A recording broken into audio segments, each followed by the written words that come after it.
August 1942. The North African sun blazed mercilessly over the sand dunes near El Alamein, where a strange silhouette sat half buried in the desert.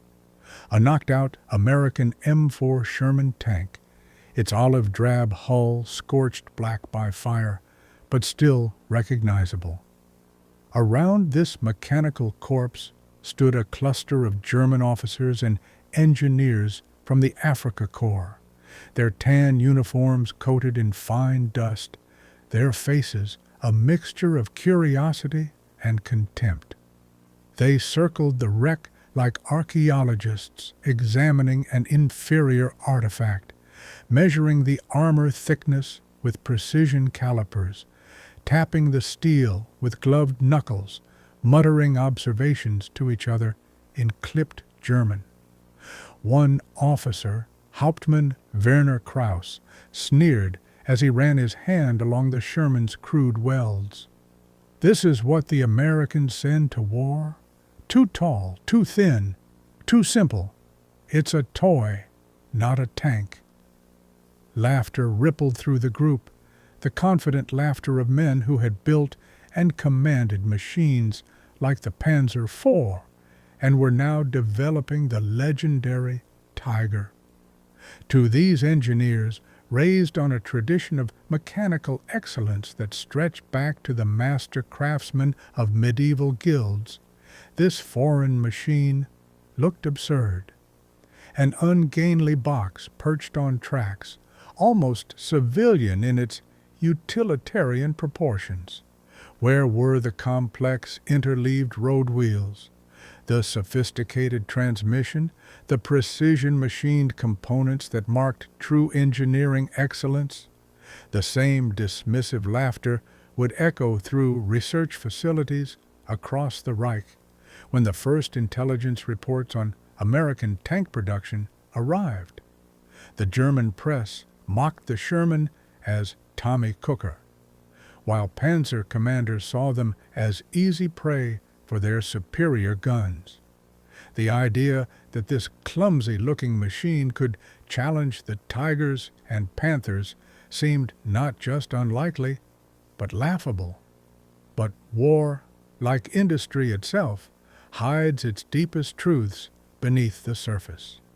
As the desert wind whirled fine sand through the tank's open hatches, Oberleutnant Klaus Meitner, an engineer from Henschel, who would later work on the Tiger II, bent down to examine the Sherman's interior.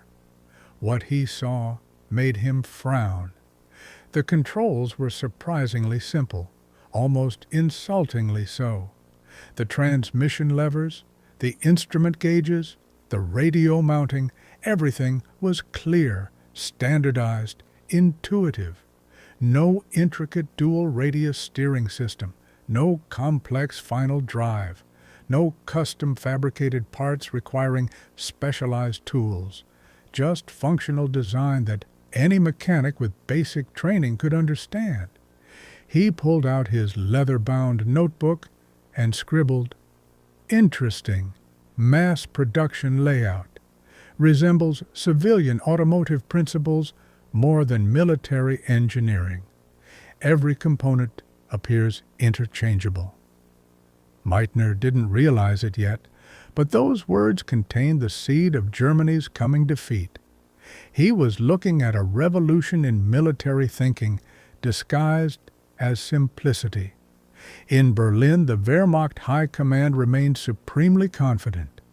German tanks were masterpieces of engineering, handcrafted by skilled workers, powerful beyond anything the Allies could field. A Tiger weighed 57 tons, nearly twice as much as this American machine, and its 8mm gun could destroy a Sherman from 2,000 meters away. What possible threat could mass-produced mediocrity pose to German engineering excellence?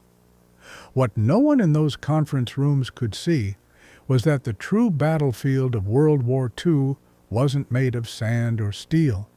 It was made of assembly lines, supply chains, and the revolutionary idea that good enough in massive quantities beats perfection in small numbers. At the time of El Alamein, the United States had been at war for less than a year. Yet, already, the sleeping giants' factories were undergoing a transformation that would reshape not just the war, but the very nature of industrial civilization. Ford, Chrysler, General Motors, names that once meant family sedans and pickup trucks, were retooling their plants at breakneck speed, converting from civilian to military production with an efficiency that would have seemed impossible in peacetime. Every Sherman looked the same because it was the same. This wasn't a limitation, it was the entire point. Every bolt, manufactured to identical specifications, whether in Detroit or California, every track link interchangeable with any other, every transmission housing cast from the same molds, machined to the same tolerances. A tank built in Pennsylvania could use parts from Michigan, engines from Ohio, tracks from Illinois. It was standardization on a scale the world had never seen. The German engineers examining that wrecked Sherman in the desert didn't understand what that meant. They saw weakness where there was hidden strength. They saw simplicity where there was sophisticated systems thinking. They saw inferiority where there was genius. Years later, an American tank commander would sum it up perfectly. The Germans built Tigers like they were making violins. We built Shermans like we were making hammers. And in war, you need a lot more hammers than violins. The philosophical difference cut to the heart of each nation's approach to warfare. Germany, heir to centuries of guild craftsmanship, believed that perfection would win wars. Each Tiger tank was a work of art, lovingly assembled by masters of their trade. America, child of the Industrial Revolution and the assembly line, believed that production would win wars. Each Sherman was a tool, cranked out by workers who might have been building cars 6 months earlier. As night fell over the North African desert, a sandstorm began to rise, obscuring the knocked-out Sherman in a wall of swirling dust. The German engineers packed up their instruments and headed back to their base, satisfied that they had taken the measure of American engineering and found it wanting. The wrecked tank stood alone in the darkness, a silent prophet of the coming storm. Within 2 years, Shermans would be parked in the ruins of Berlin. The Awakening Winter, 1943. Kummersdorf Proving Ground, south of Berlin. Inside a cavernous hangar that reeked of motor oil, metal shavings, and cigarette smoke, a team of Germany's finest engineers gathered around their newest prize, a captured M4A1 Sherman tank shipped at great expense from North Africa. Its olive-drab paint still bore the scorch marks of desert combat, but the machine was largely intact, a priceless specimen for analysis. Oberleutnant Klaus Meitner, now promoted and working directly for the Wehrmacht's Weapons Testing Division, approached the Sherman with the same skepticism he'd felt in the desert. To his trained eye, it still looked crude, almost agricultural. The welded seams were rough compared to the precise joints of German tanks. The cast hull seemed primitive compared to the carefully fitted rolled armor plates of a Panther. The entire design philosophy seemed to prioritize ease of manufacture over combat effectiveness. "Gentlemen," he announced to his team, "let us see what the Americans consider a tank." What followed over the next 72 hours would shake the foundations of everything these engineers believed about armored warfare. The The first surprise came when they removed the engine deck. Beneath it sat a Continental R975 radial engine, an aircraft engine adapted for tank use. Meitner's immediate reaction was scorn. An airplane engine in a tank? Madness! What happens when it needs coolant? But when they started the engine, it roared to life instantly, despite the freezing Berlin winter. No preheating required, no coolant because it was air-cooled, no complex radiator system to maintain or repair. The mechanical simplicity was almost insulting to engineers accustomed to the sophisticated Maybach engines in German tanks. "Herr Oberleutnant," called out his assistant Hans Drucker, "look at this." Every component in the engine compartment was labeled, not just labeled, numbered with clear part identifications cast directly into the metal. The spark plug wires were numbered. The fuel lines were color-coded. Every single bolt had a part number that corresponded to a manual. When they removed the transmission, another revelation struck them like a physical blow. The housing Bory casting number, identical to one they'd seen on a Sherman captured in Sicily 6 months earlier. Not similar, identical, down to the thousandth of an inch. Meitner turned to his assistant, his face pale. "Do you understand what this means?" Drucker nodded slowly. "They're completely interchangeable. Any transmission fits any tank." "Not just transmissions," Meitner said quietly. "Everything." For engineers accustomed to hand-fitting parts, to filing and adjusting components until they worked together perfectly, this level of standardization was both impressive and terrifying. It meant that American repair crews could fix tanks with parts pulled from any wreck, from any factory, without modification. It meant supply lines could carry universal components rather than custom parts for specific vehicles. It meant, above all, that America had turned tank production into true mass manufacturing. As they continued the disassembly, each new discovery deepened their unease. The Sherman's radio system stunned them. Every single tank, not just command vehicles, carried a sophisticated FM radio set. In the German army, radios were precious, reserved for platoon leaders. Here was evidence that every American tank commander, even a lowly sergeant, could coordinate with his unit in real time. "They must have tens of thousands of these radios," Drucker calculated. "Hundreds of thousands," Meitner corrected. "If every tank, every half-track, every Jeep has one." The implications were staggering.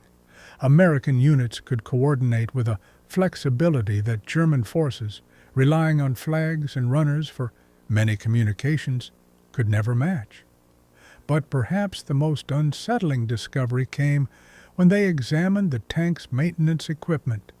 Each Sherman came with a complete toolkit, standardized across the entire fleet. But more than that, the tools were designed for simplicity. No special wrenches for proprietary bolts, no unique pullers for specific components. Everything could be serviced with basic tools that any farm mechanic would recognize. They found the technical manuals, printed in simple English with clear diagrams. Step-by-step procedures for every maintenance task, time estimates for repairs, even cartoon characters pointing out common mistakes. It was as if the Americans expected their tanks to be maintained by mechanics with minimal training, because they did. Late in the evening of the third day, Meitner sat alone in his office, writing his report by lamplight. Outside, he could hear the distant drone of Allied bombers heading for targets deeper in the Reich. Lancasters and B-17s built in the same factories turned arsenals that produced Shermans. His preliminary report read, armor composition, 50 to 75 millimeter frontal slope, steel quality inferior to German rolled homogeneous armor. However, consistency of metallurgy is remarkable. Engine, 400 HP air-cooled radial. Mechanically simple, extremely reliable. Transmission, synchromesh design, crude but functional. Notable finding, complete interchangeability of all major components suggests production methods incompatible with German manufacturing philosophy. He hesitated before adding one final line. This weapon system appears designed not for tactical superiority in individual engagements, but for strategic superiority through mass production and simplified logistics. Implications for protracted conflict are concerning. When Meitner presented his findings to General Heinz Guderian, the father of German armored warfare doctrine, the old soldier listened in silence. Finally, he asked one question. Can we copy their methods? Meitner shook his head. Not without rebuilding our entire industrial base. Our factories are designed for precision work, small batches, skilled craftsmen. The Americans have built factories that assume unlimited raw materials and unskilled workers. They've designed the Sherman to be built by housewives and teenagers. And it works. That night, Meitner kept a small souvenir from his examination, a single brass fitting from the Sherman's fuel system, mass-produced, interchangeable, perfect in its simplicity. He would carry it for the rest of the war, a talisman of the future that was crushing the life out of the Third Reich. The mathematics of destruction. By early 1944, the Sherman had earned its dark reputation among both crews and enemies. American tankers called it the Ronson, after the cigarette lighter advertised with the slogan, "Lights every time," a grim joke about the Sherman's tendency to burn when penetrated. German propaganda leaflets gleefully proclaimed it the Tommy Cooker, claiming one Tiger could destroy a dozen Shermans without breaking a sweat. The statistics seemed to support the mockery. In a head-to-head engagement, a Tiger's 88-millimeter gun could punch through a Sherman's frontal armor at 2,000 meters, while the Sherman's 75-millimeter gun couldn't penetrate the Tiger's front plate even at point-blank range.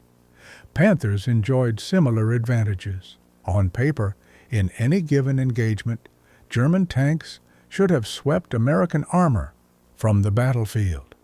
But wars aren't fought on paper. They're fought in the real world, where logistics matter more than specifications, where quantity has its own quality, and where being able to replace losses matters more than never taking losses at all.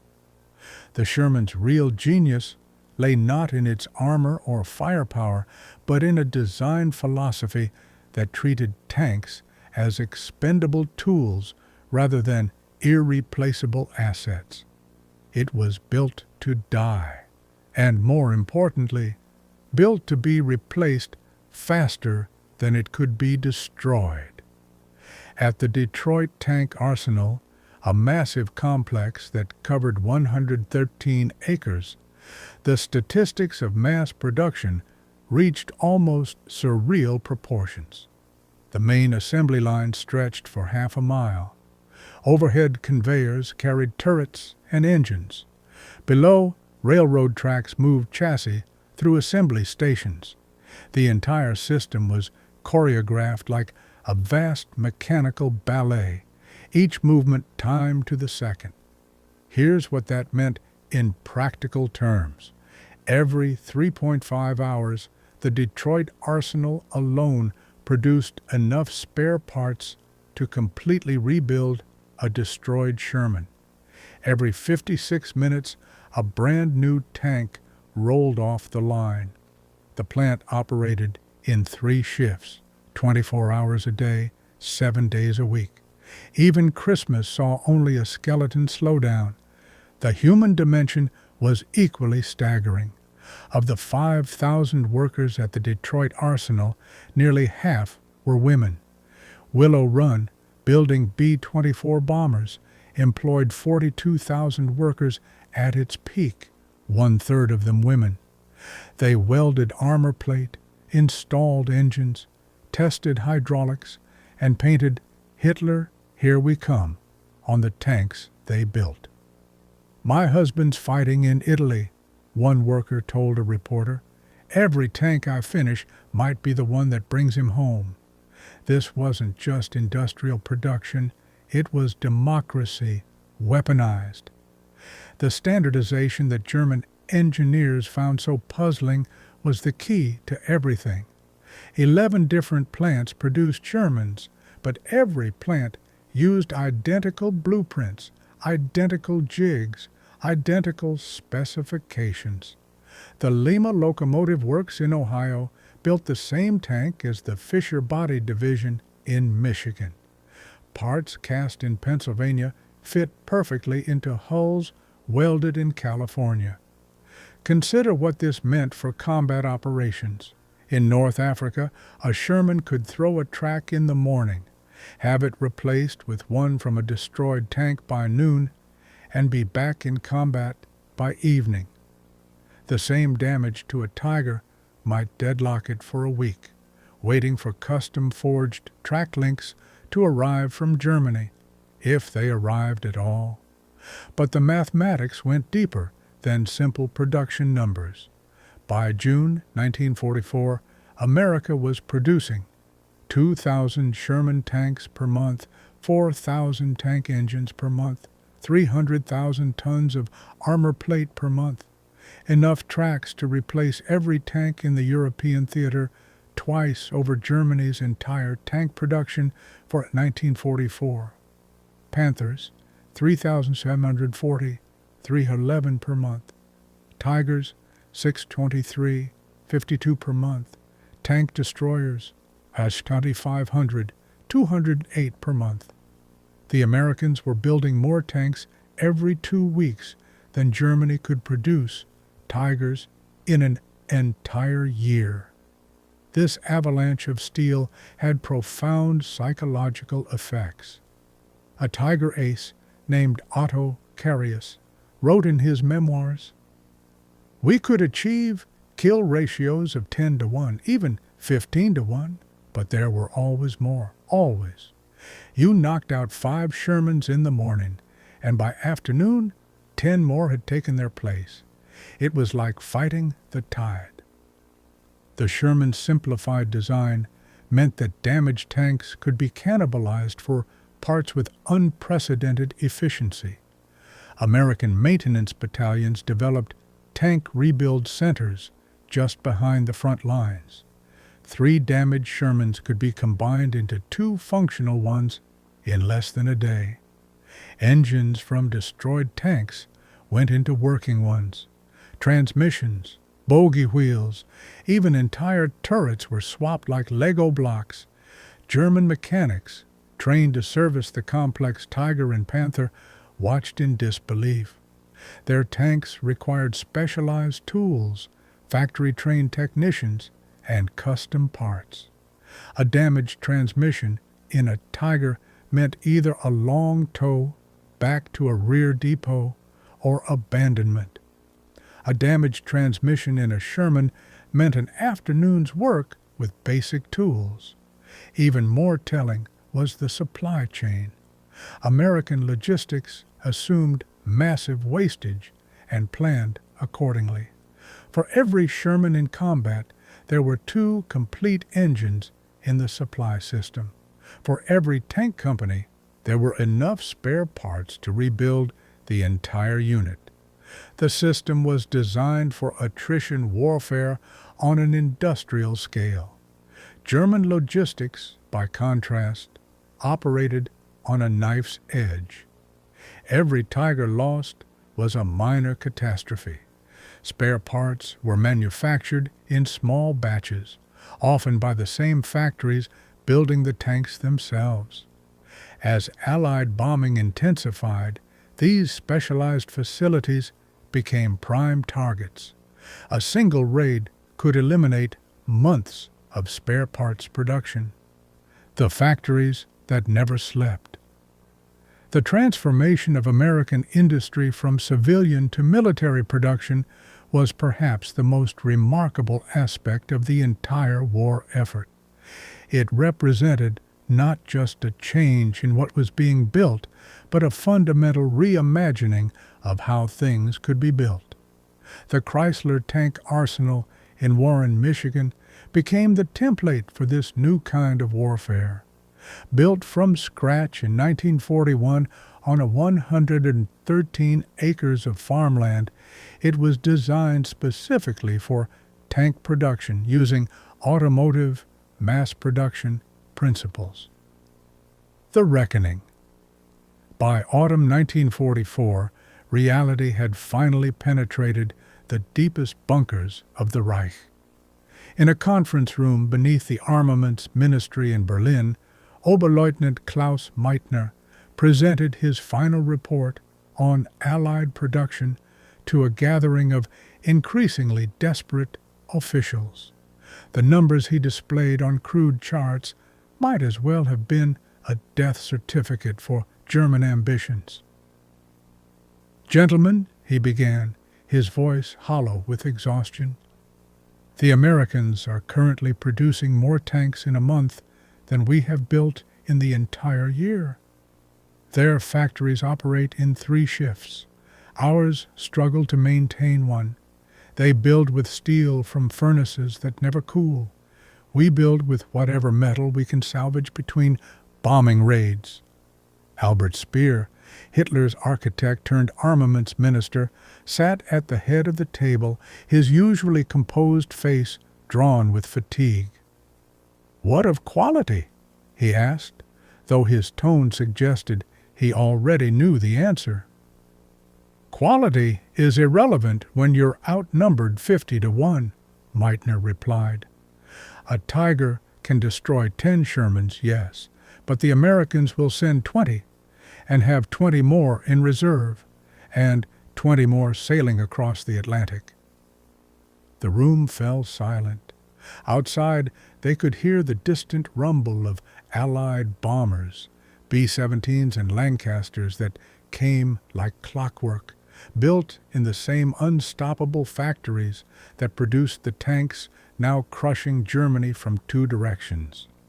In his private diary, Speer would later write, "We were master craftsmen fighting an assembly line. We built monuments to engineering. They built victory through volume. Our tanks were better. Their system was invincible." The bitter irony wasn't lost on anyone present. Germany, the nation that had pioneered combined arms warfare, that had shown the world how tanks could reshape battle, was being crushed by an enemy that had learned the lesson too well. The Americans hadn't just copied German tactics, they had industrialized them.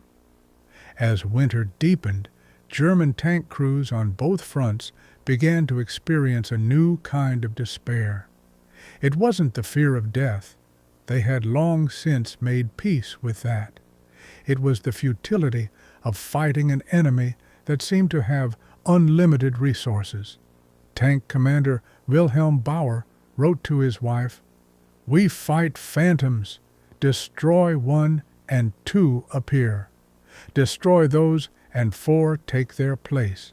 They fight not with courage, but with arithmetic." The mathematics of war had become inexorable. By December 1944, America had produced over 49,000 Sherman tanks. Germany had built, fewer than 9,000 Panthers and Tigers combined. American factories were accelerating. Production, German factories were being reduced to rubble. But perhaps the most telling statistic was this: American tank crews had an 80% survival rate when their Shermans were destroyed. The tank's large hatches, simple interior layout, and tendency to burn, giving crews warning to evacuate, meant that most men escaped. They returned to depots where fresh Shermans waited, crewed them, and went back into battle. German tank crews, trapped in their more complex vehicles when catastrophically hit, had far lower survival rates. America was saving men as efficiently as it built machines. In March 1945, as American tanks crossed the Rhine, Meitner stood in the ruins of the Henschel factory where Tigers had once been lovingly assembled. The roof was gone, victim of precision bombing. Rain fell on destroyed machine tools that had once crafted components to tolerances measured in fractions of millimeters.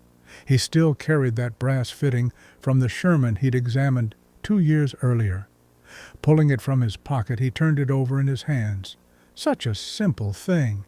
A fuel connector that any factory could make by the millions. That was the difference. Germany had tried to win through excellence. America had won through standardization. "We never understood," he said to no one in particular. "We were fighting the past war, the war of individual heroes and perfect machines. They were fighting the future war, the war of systems and statistics." Victory of the ordinary. On May 8, 1945, the war in Europe ended.